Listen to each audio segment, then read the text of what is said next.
And here are your hosts, Aingeal Rose and Ahonu. Welcome back, everybody. This is session 2 on our topic about prosperity. And if you missed session 1, how do they find it? We put a link to it below this video. Okay.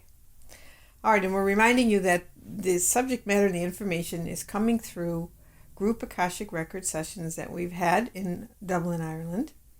And they're all discussed in full in my book, A Time of Change, the very first book, available from atimeofchange.info.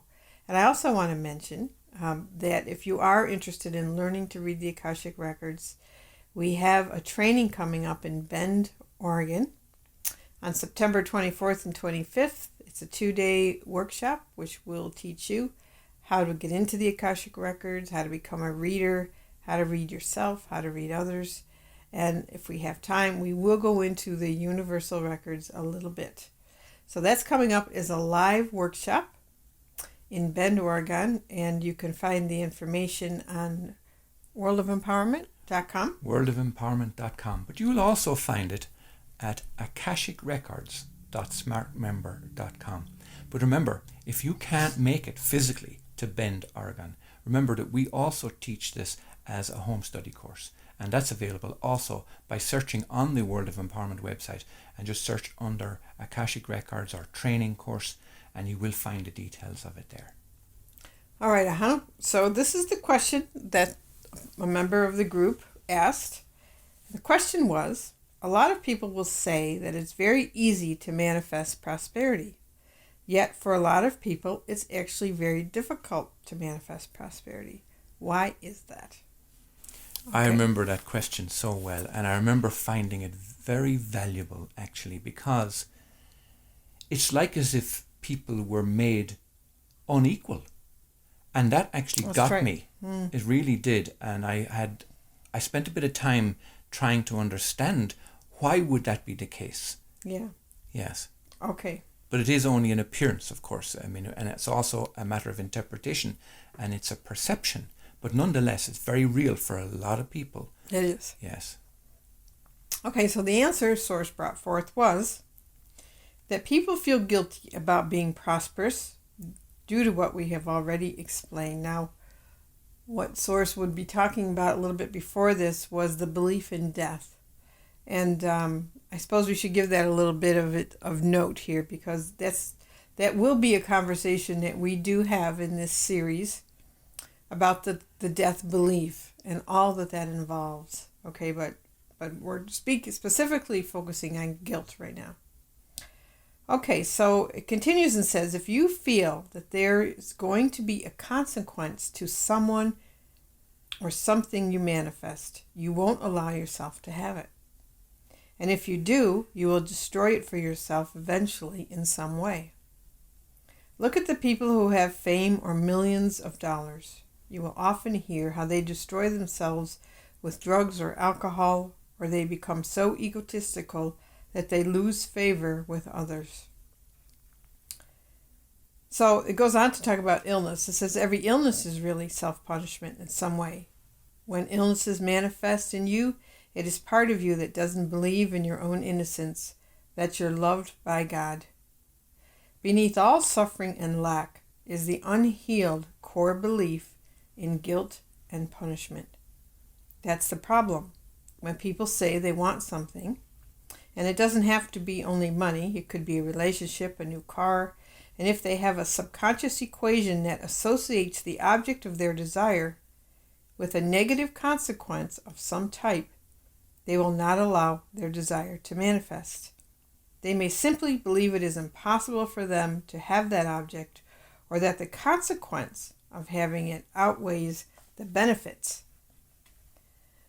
The exception to this is when your soul contract has arranged safeguards for you to not be waylaid or distracted by certain things or ways of life that would be unproductive for what you are trying to accomplish in this life.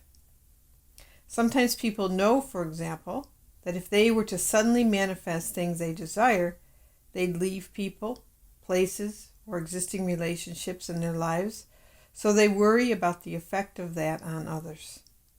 There are many subconscious beliefs about prosperity within each one of us that deserve our honest examination.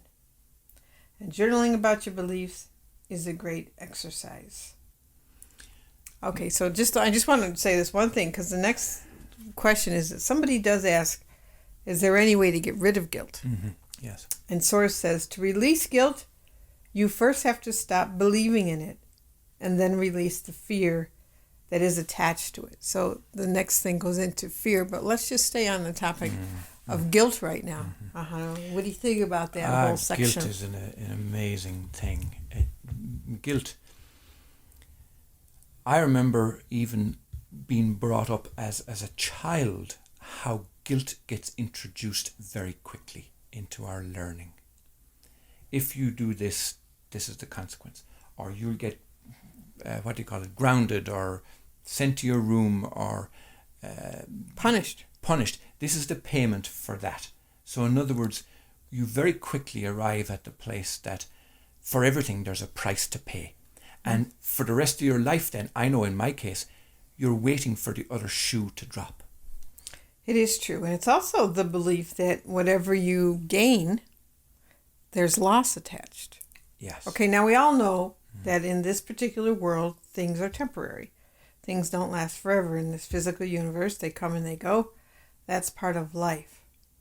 However, the belief that there's going to be a negative consequence of something really is a lot of what stops people.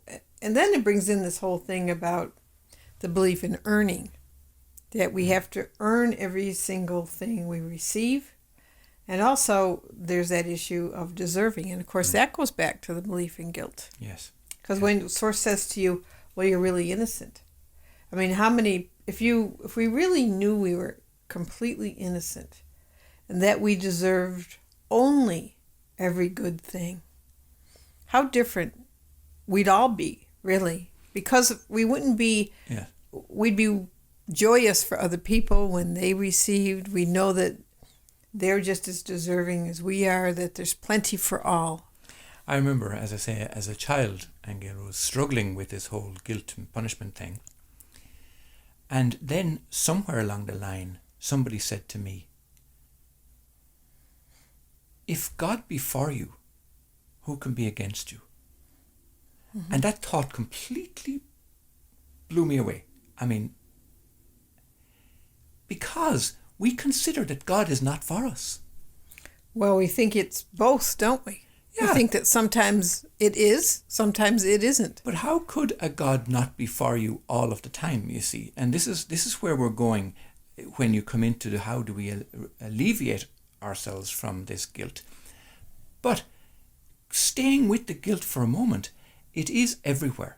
It even comes across as part of our existence in the 3D reality that says where there's light, there's dark, where there's up, there's down, where there's black, there's white. So in those polarities. In these polarities, so you have rich, you must have poor. Mm-hmm. Yeah. So if you have innocence, well, somebody must be guilty somewhere, sometime, you know.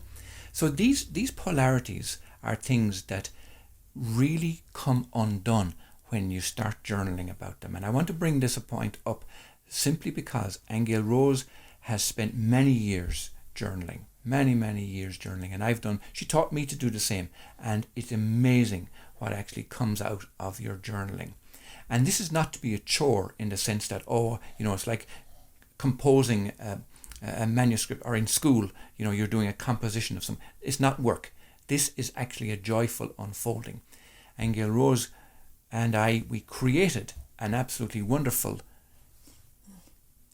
course, again a home study course called Transformational Writing, Journaling Your Way to a Happy Life. And this is what it does. It unravels those beliefs in guilt. And you do it, all you need is just a pen and some paper. That's it, nothing else. All right, but again, I think two of the themes here with Source, in both last week and this week, or the other day and this day, is it talks to us about the ideas, the idea of lack, and the idea of guilt, and implying that the choice to believe in those things, is half the problem. Okay, that we're choosing to believe in them because of all the things you just mentioned, because of programming, because that's the way we've been taught. And we even see, evidence of this now. Look at all the competitions with religions now, and people murdering each other for their religious beliefs. And well, they've been doing that for centuries. One God says this and the other God says that. Well, the truth is the source we know through the Akashic Records is absolutely loving all the time, through every circumstance, through every situation, no matter what. Okay, and so I'd like to leave this section, if people could, it would be great if they did get out a pen and paper, Ahonu, and write down, what do I believe in guilt, or what do I believe I deserve, or how do I feel about myself in terms of achieving my desires. If they could just do that little exercise themselves, it would be great. But if you don't do that, at least start to let maybe those belief structures in your mind be jostled around a little bit, where you start to say, why do I choose to believe in guilt? And what would it mean if I didn't believe in it anymore? Not for myself, not for anyone. And that would be food for thought. Really because, Ahonu, the next section is fear. Let's go. Go forth and prosper without guilt.